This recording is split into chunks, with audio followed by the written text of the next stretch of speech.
Di ujung desa yang terlupakan oleh waktu, berdiri sebuah rumah tua dengan tembok yang retak dan jendela yang selalu tertutup rapat. Orang-orang menyebutnya rumah tumpas.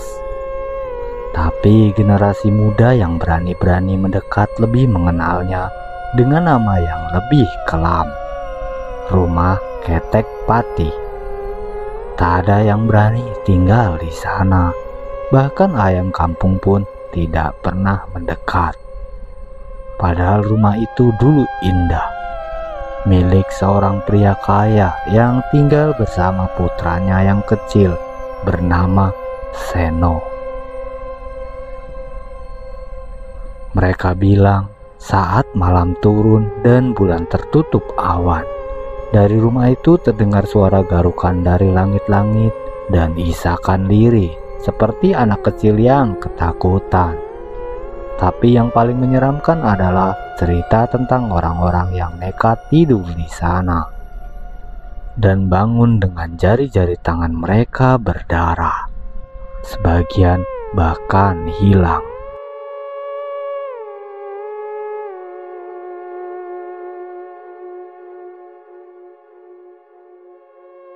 Ayah Seno, ia Pak Karno, seorang duda kasar yang dikenal galak, pendiam, dan tidak suka bergaul.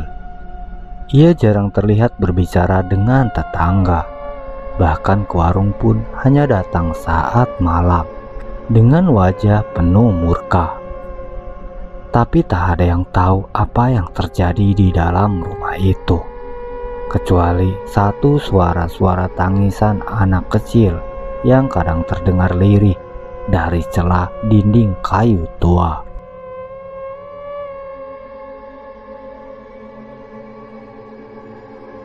Seno, anak sematawayangnya, jarang sekali terlihat. Dulu ia pernah berlarian di sekitar pekarangan, mengenakan baju kebesaran dan celana lusuh.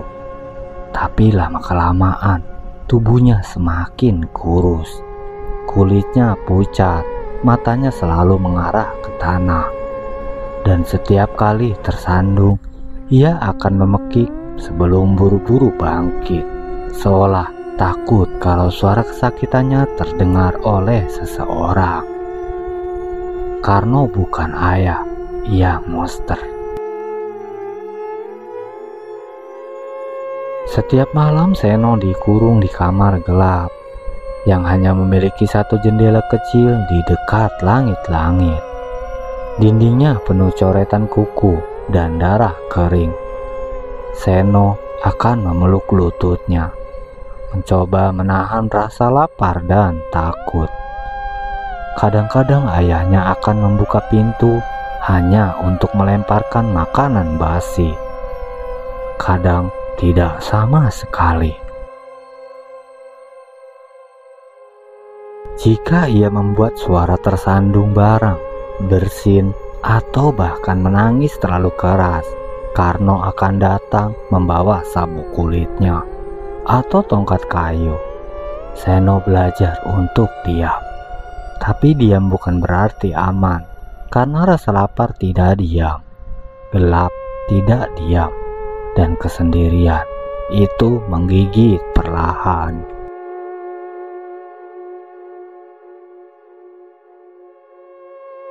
Suatu hari Karno pergi, tak ada yang tahu kemana. Ia hanya menghilang, mungkin mabuk di kota atau mati di pinggir jalan. Tapi Seno tidak tahu, tidak ada yang membuka pintu untuknya lagi. Hari pertama ia menunggu, hari kedua ia menangis, hari ketiga ia menggigit ujung bajunya, hari kelima ia mulai mencakar-cakar dinding dengan kukunya, berharap ada celah, ada lubang, ada apapun yang bisa ia lalui. Tapi dinding tetap dingin dan gelap. Minggu pertama ia mulai bicara sendiri. Minggu kedua ia menggigit kukunya sendiri. Minggu ketiga ia mulai makan jari-jarinya. Satu persatu, karena rasa lapar bisa membuat manusia lebih menyeramkan dari iblis. Ia mati dalam posisi duduk, memeluk lututnya untuk menahan dari rasa lapar. Mulutnya berdarah, tubuhnya tinggal kulit dan tulang, dan matanya tetap terbuka seolah menunggu ayahnya datang membawa makanan. Tapi yang datang bukan ayahnya, yang datang adalah kegelapan.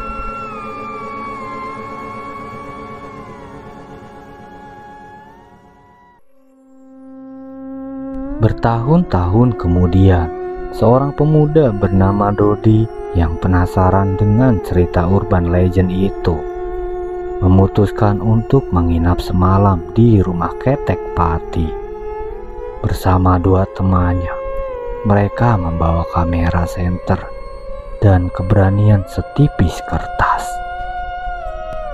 Rumah itu berdebu, lembab, dan berbau tajam seperti besi tua dan busuk yang menahun. Mereka menemukan kamar terkunci, penuh dengan bekas cakaran, bau amis, dan coretan tangan kecil yang memudar di dinding.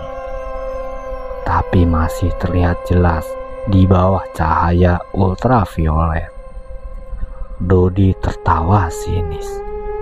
Paling juga ini cuma bekas anak-anak iseng.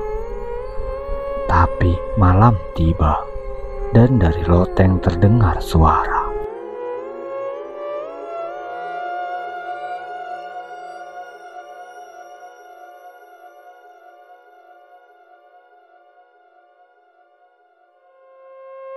Seperti sesuatu yang merangkak pelan-pelan di atas papan langit kayu. Mereka menyalakan senter ke atas. Tidak ada apa-apa. Lalu satu suara lirih terdengar. Salah satu teman Dodi bernama Dika tiba-tiba berteriak. Tangannya berdarah, jarinya seperti digigit. Ada yang gigit aku dari belakang, tapi tidak ada siapa-siapa, hanya udara dingin dan berbau amis. Dan ketika mereka mencoba keluar, pintu terkunci. Tidak ada sinyal, tidak ada jalan keluar. Pukul 2:13 dini hari, jam digital di kamera Dodi menunjukkan waktu yang berjalan lambat. Seolah malam itu tak kunjung selesai. Di dalam rumah itu, suhu menurun drastis. Nafas mereka keluar dalam embun, senter mulai berkedip-kedip. Dika masih menggenggam tangannya yang berdarah. Tiba-tiba mereka mendengar suara gesekan dari langit-langit. Ada sesuatu yang jatuh dari atas, bukan benda, melainkan kuku. Satu potong kuku kecil berdarah, masih basah. Mereka menoleh ke atas, dan di sanalah dia ada. Ketek Pati.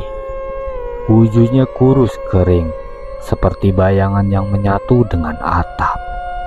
Tubuhnya mencengkeram kayu seperti laba-laba, dengan tangan panjang yang jari-jarinya sudah tidak utuh.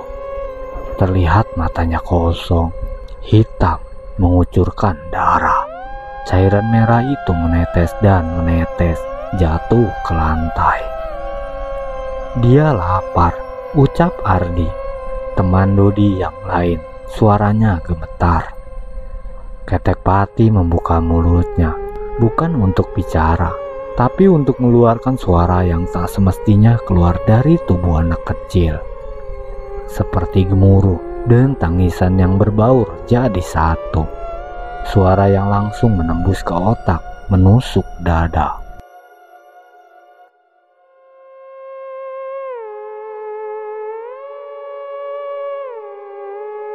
Serentak dengan teriakannya, lampu kamera pecah, senter padam. Dan salah satu teman Dodi bernama Dika hilang.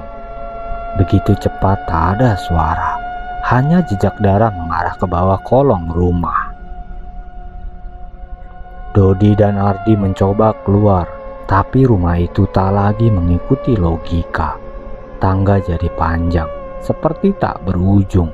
Pintu yang tadi menghadap keluar kini membuka ke ruangan yang sama. Cermin-cermin muncul di dinding, padahal mereka yakin tak pernah ada sebelumnya. Di salah satu cermin, Dodi melihat bayangan, tapi bukan mereka. Itu adalah anak kecil dengan tubuh rusak, berdiri diam, menatap, lalu berjalan mundur ke arah bayangan. Tiba-tiba tangan panjang menjulur dari dinding, mencakar wajah Ardi. Ia jatuh, tubuhnya ditarik kegelapan dengan suara tulang retak dan teriakan yang seketika berhenti.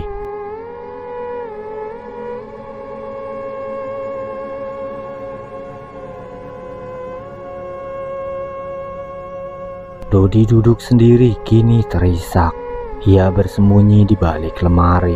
Ia bisa mendengar napas berat, bukan miliknya, melainkan dari atas, dari sisi lemari, dan dari dalam. Seketika itu, tangan-tangan kecil muncul dari celah bawah lemari. Tangan-tangan kecil itu merayap, menggeliat, lalu mencakar. Dan dari atas, wajah Ketek Pati muncul terbalik, menempel di langit-langit, menatap Dodi dengan mata berdarah dan senyum gila penuh liur.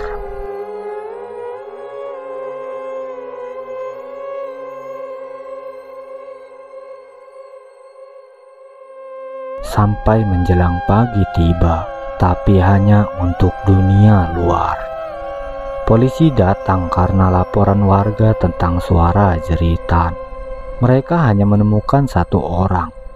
Dodi terduduk diam di pojok rumah.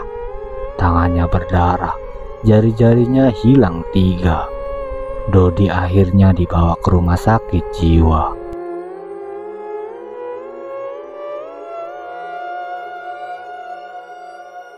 Rumah itu ditutup, tapi malam tetap datang dan Ketek Pati masih di sana, merangkak berlahan di langit-langit, menunggu orang lain masuk, menunggu jari-jari baru.